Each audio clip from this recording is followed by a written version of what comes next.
தமிழக வெற்றி கழகத்தின் தலைவர், தர்மத்தாயின் தவ புதல்வர் இதோ தலைமை உரை தருகிறார்.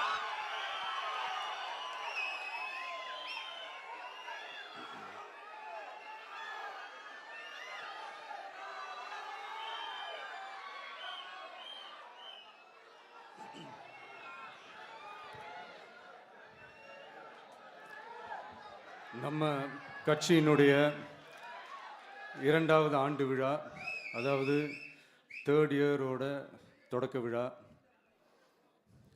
இன்னைக்கு தமிழ்நாட்டில் ஒரு மிகப்பெரிய ஒரு கட்சியாக நம்ம வளர்ந்து இருக்கிறோம் அப்படின்னா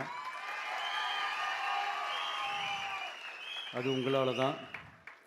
ப்ளஸ் நம்மளை நேசிக்கிற கோடிக்கணக்கான மக்களும் தான் அதுக்கு ஒரு மிக முக்கிய ஒரு காரணம். நீங்கள் தான் என்னுடைய ஒரு மிகப்பெரிய ஒரு பலம். உங்களை நம்பி தான் நானும் நம்ம கட்சியும் இருக்கிறோம். இதை நான் சொல்லி தான் உங்களுக்கு தெரியணும்னு அவசியம் இல்லை, இது உங்கள் எல்லாருக்குமே நல்லா தெரியும். அதனால் இன்றைக்கி உங்கள் எல்லாருக்கும், நம்ம கட்சியில் இருக்கிற தோழர்களுக்கும் தொண்டர்களுக்கும், இந்த கட்சியினுடைய ஒரு தலைமை தொண்டனான என்னுடைய வாழ்த்துக்களும் நன்றிகளும்.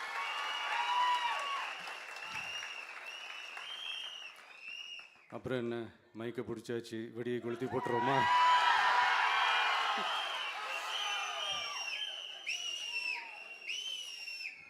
(1977) ஜூன் மாதம்னு நினைக்கிறேன், ஜூன் மாதத்தில் புரட்சி தலைவர் எம்ஜிஆர் அவர்கள் ரேடியோவில் ஒரு பேட்டி ஒன்று கொடுத்தாங்க. அதில் பேசும்போது சொன்னாங்க, பேரறிஞர் அண்ணா அவர்கள் இருந்த இடத்தில் இப்படிப்பட்டவர்களும் அமர்கின்ற ஒரு நிலைமை ஏற்பட்டுச்சேன்னு எண்ணி எண்ணி கண்ணீர் வடித்தேன். அன்னைக்கு அந்த கண்ணீரை துடைக்க ஆரம்பித்த இயக்கம் தான் அண்ணா திராவிட முன்னேற்ற கழகம்னு சொன்னார். அதே மாதிரி 2017க்கு அப்புறம் 2021க்கு அப்புறம் தமிழ்நாட்டுடைய நிலைமையை பற்றி யோசித்து பார்த்த நம்ம தமிழக மக்கள், காமராஜர் அவர்கள் இருந்த இடத்தில், அண்ணா அவர்கள் இருந்த இடத்தில், எம்ஜிஆர் அவர்கள் இருந்த இடத்தில் இப்படிப்பட்டவர்களும் அமர்கின்ற ஒரு நிலைமை ஏற்பட்டுச்சேன்னு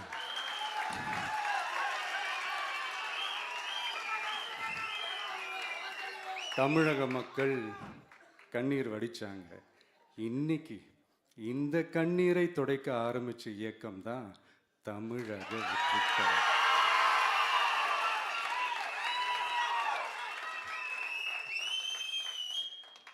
இப்படியெல்லாம் நம்ம பேசுறதுனால கண்டிப்பாக சில பேர் கொந்தளிப்பாங்க. அது பற்றில நம்ம கவலைப்படக்கூடாது, ஏன்னா கொந்தளிக்கிறது தான் அவங்களுக்கு வேலையே. புரிஞ்சுங்களா அவங்களுக்கு? ஏன்னா எம்ஜிஆர் அவர்கள் கட்சி ஆரம்பித்தப்போ, ஏன் அவர் ஜெயிச்சதுக்கப்புறம் கூட சட்டசபையில் கூட ஏதோ ஒரு நடிகர் கட்சி வந்திருக்குதான், ஏதோ ஒரு புதிய கட்சி வந்திருக்குது, புரட்சி தலைவர்னு ஒருத்தர் வந்து, இப்படியெல்லாம் கேலியும் கிண்டலுமா. அதனால் யார் அரசியலுக்கு வந்தாலும் இப்படி கொந்தளிக்கிறது தான் அவங்களுடைய வேலையே. அப்படி தான் நாம் அரசியலுக்கு வந்ததுக்கப்புறம் கூட இந்த விஜய்க்கு என்ன அனுபவம் இருக்குது, எம்ஜிஆர் அவர்களுக்கு எவ்வளோ அனுபவம் இருக்குது தெரியுமா? 52லேருந்து 72 வரைக்கும் அந்த 20 இயர்ஸ் திமுகவில் இருந்த ஒரு அரசியல் அனுபவம் எவ்வளோ இருக்குது தெரியுமா? விஜய்க்கு என்ன பெரிய அனுபவம் இருக்குதுன்னு கேட்டால் அதே வாய் தான் அன்னைக்கு எம்ஜிஆர் அவர்களை பார்த்து, அன்னைக்கு எம்ஜிஆர் அவர்களை பார்த்து, அரசியல் அரிச்சுவடி தெரியாதவர், கவர்ச்சியை மட்டுமே நம்பி இருக்கிறவர், அட்டக்கத்தி, வாய் விளம்பர வள்ளல்,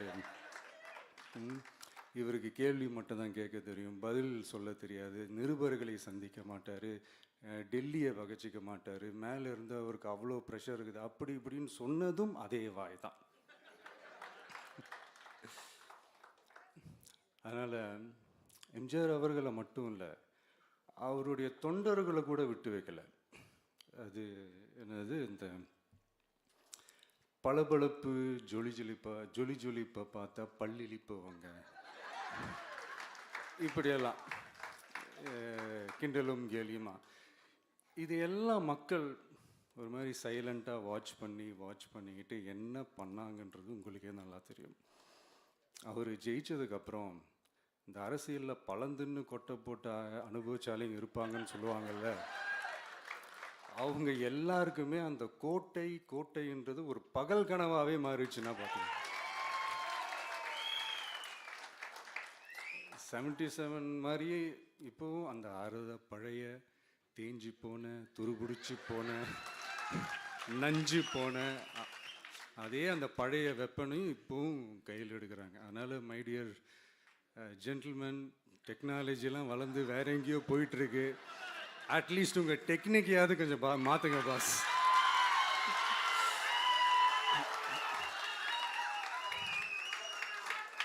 காமராஜர் அவர்களையும் விட்டு வைக்கல. அவருக்கு இலக்கியம்னா என்ன தெரியும், அவர் மாபெரும் புலவர், அந்த புலவர் இந்த புலவர்னு அவரை பற்றியும் கிண்டலும் கேலியுமா. அதான் முன்னாடியே சொன்ன மாதிரி யார் எதிர்த்து நின்னாலும் அவங்கள கொந்தளிக்கிறது தான் அவங்களுடைய வேலையே.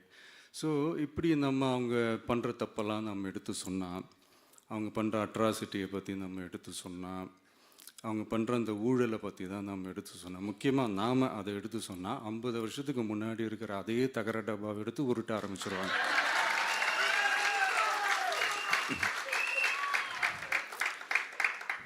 பவளவிழா பாப்பாவுக்கு வேற என்ன தெரியும்?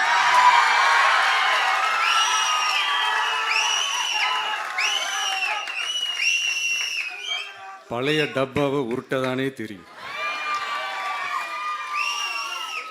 அதுக்காக நாம் அவங்க பண்ணுற தப்பெல்லாம் சொல்லாமல் வெளியே சொல்லாமல் இருக்க முடியுமா? சொல்லுவோம், சொல்லிக்கிட்டே இருப்போம்.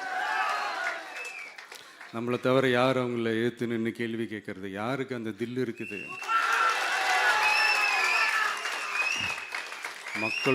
மக்களோட ஒரே பிரதிநிதி நாம் மட்டும்தான். ஸோ இப்படி இருக்கிற இந்த நிலைமையில் இன்னைக்கு இந்த டிஜிட்டல் உலகத்தில் திருவள்ளுவர் இருந்திருந்தாருன்னா இந்த தீய சக்தியை பற்றி என்ன திருக்குறள் எழுதியிருப்பாரு? ஒரு கற்பனையா, அநீதி அராஜகம் தில்லுமுள்ளு இவை எல்லாம் திமுக முதற்றே உலகு.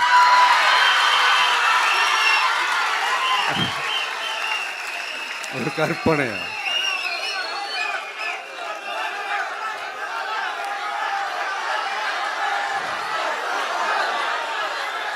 அநீதி அராஜகம் தில்லுமுள்ளு இவை எல்லாம் திமுக முதற்றே உலகு.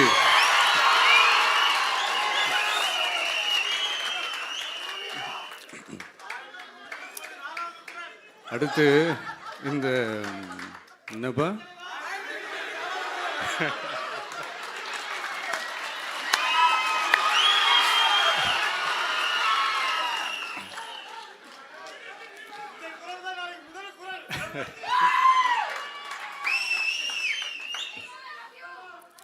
அடுத்து இந்த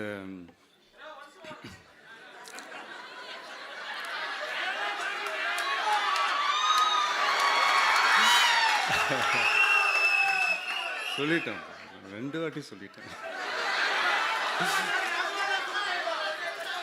அநீதி அராஜகம் தில்லுமுள்ளு இவை எல்லாம் திமுக முதற்றே உலகு.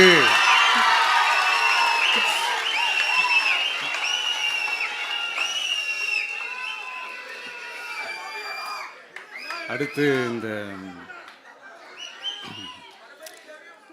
இந்த மும்முனை போட்டி 4 முனை போட்டி அப்படிலாம் சொல்கிறாங்களே, சரி அவங்கள பொறுத்த வரைக்கும் அப்படியே இருக்கட்டும். அதில் மாபெரும் மக்கள் சக்தியாக நம்ம அணி ஒரு பக்கம், அடுத்து திமுக தலைமையில் மற்ற கூட்டணி கட்சிகள் ஒரு பக்கம், அடுத்து பாஜக தலைமையில் மற்றும் பலர்.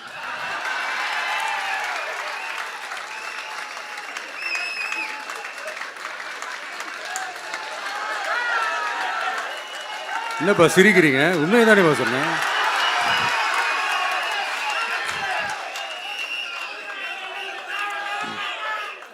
ஸோ இப்படி எத்தனை சக்திகள் எத்தனை பேர் வந்தாலும் திமுகவை வீழ்த்துறதுக்கு மாபெரும் மக்கள் சக்தியான நம்மளால் மட்டும்தான் முடியும்.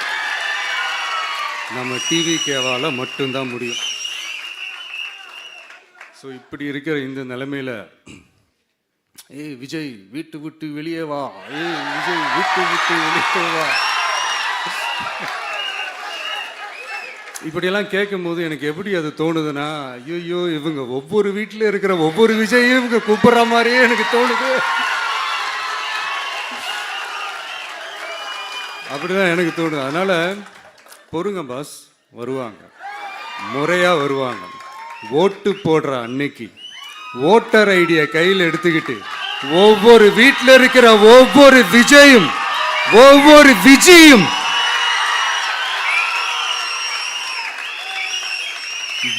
பூத்தா காலையிலேயே வந்து நிப்பாங்க பாருங்க. அன்னைக்கு தெரியும் பாருங்க, ஏண்டா இந்த விஜய கூப்பிட்டோம்னு.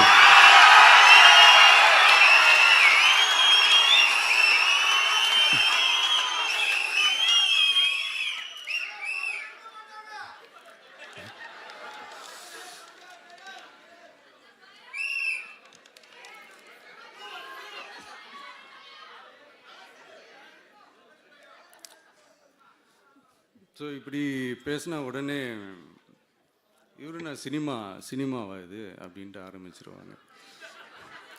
நான் சினிமா விட்டாலும் நீங்கள் சினிமா விட மாட்டேங்கிறீங்களேப்பா.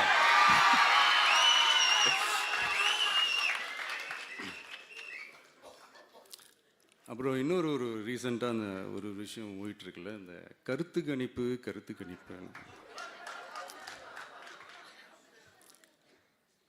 அதில் நிறைய பேர் உண்மையான கருத்து கணிப்புலாம் சொல்கிறாங்க. அதையும் நான் தப்பு சொல்லலை. சில பேர் கடுப்பில் விட்ட கணிப்பாகவும் இருக்குது, அதையும் நான் தப்பு சொல்லலை. இந்த கடுப்பில் விட்ட கணிப்பாளர்களுக்கு நான் சொல்லிக்கிறது என்னென்னா, ஒவ்வொரு ஊராக தெருவா வீடு வீடாக போய் நீங்கள் அந்த கருத்து கணிப்பு எடுத்து பாருங்கள். ஒவ்வொரு வீட்லேயும் டிவிக்கு இருக்கிறத நீங்கள் பார்ப்பீங்க.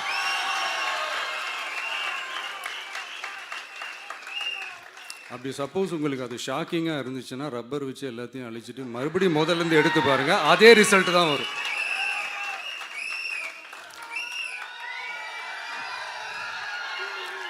இது என்னப்பா லாஜிக்கு, அது எப்படி எல்லார் வீட்லேயும் டிவிக்கு இருக்கும் அப்படின்னு நீங்கள் கேட்டிங்கன்னா, ஒரு சின்ன சாம்பிளுக்கு ஒரு சின்ன டெஸ்ட் ஒன்று பண்ணி பாருங்களேன். நம்ம சிஎம் சார் இருக்காங்கள்ல, ஸ்டாலின் சார், ஒரு 2 இயர்ஸ் பேக் இருக்கும்னு நினைக்கிறேன். ஒரு மேடையில் பேசும்போது சொன்னாங்க, இந்த மாதிரி என்னோட கட்சிக்கு அவங்களோட கட்சிக்காரங்க சில பேர் பண்ணுற அட்ராசிட்டி, ஒரு சில மந்திரிகள் பண்ணுற சில அட்ராசிட்டிஸ்லாம் பார்த்து ராத்திரியில் எனக்கு தூக்கமே வரமாட்டேங்குது அப்படின்னு ஒரு 2 இயர்ஸ் பேக் இருக்கும்னு நினைக்கிறேன். அந்த வீடியோ கூட இருக்குது. அப்படி இருக்கிற அவரு என்னைக்காவது ஒரு நாள் அசந்து தூங்குவார்ல, அப்ப அவர்கிட்ட போய், சார்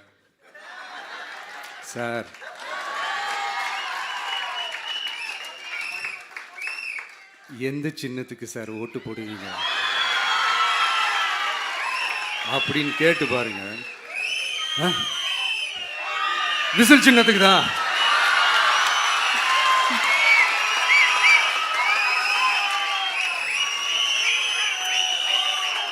தூக்கத்தில் இப்படி டப்புன்னு எழுப்பி கேட்டால் டப்புன்னு உண்மையை போட்டு உடைச்சிருவாங்க.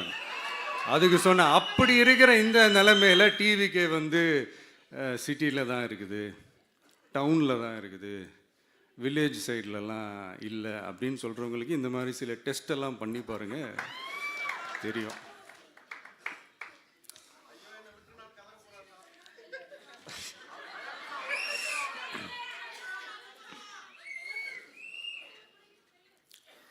விசில் சின்னம் போகாத ஊரே இல்லை.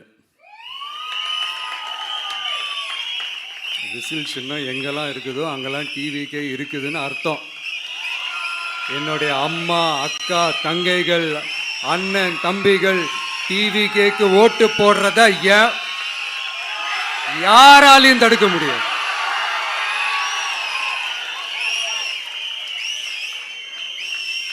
ரத்த சொந்தமா நம்மளை நினைக்கிற நம்மளோட வகையராக்களை எந்த கட்சியாலையும் எவ்வளவு விலை கொடுத்தாலும் வாங்கவே முடியாது.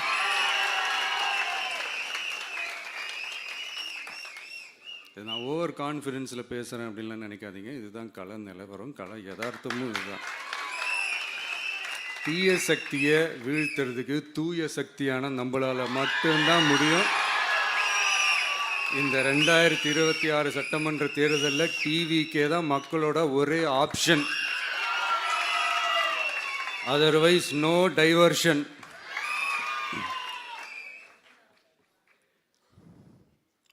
இந்த டப்பா இன்ஜின்,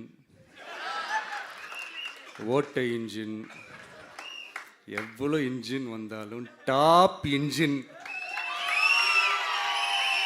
நம்ம டிவிக்கே தான்ன்றது மக்கள் ஆல்ரெடி முடிவு பண்ணிட்டாங்க. அதனால் நம்மளுடைய தோழர்கள் அதை மனசில் நல்லா ஏற்றிக்கிட்டு இன்னும் ஷார்ப்பாக ஒர்க் பண்ணுங்கள்.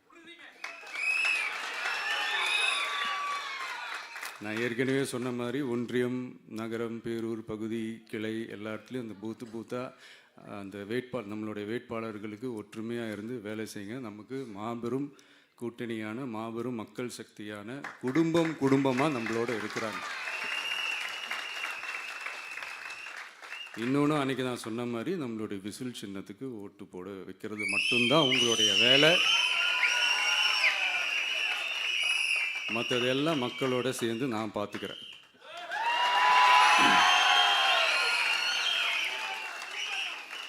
தமிழ்நாட்டோட அரசியலில் தி விசில் ப்ளோயர் இஸ் டிவிகே.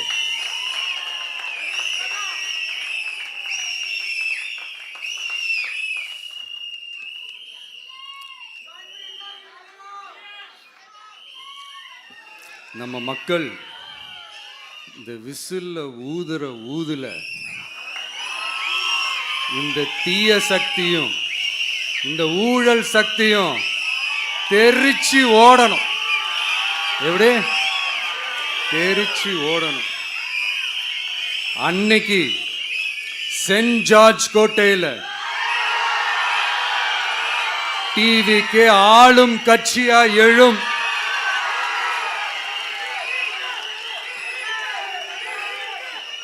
உங்களோட நான் இருக்கேன், நம்மளோட நம்ம மக்கள் இருக்கிறாங்க.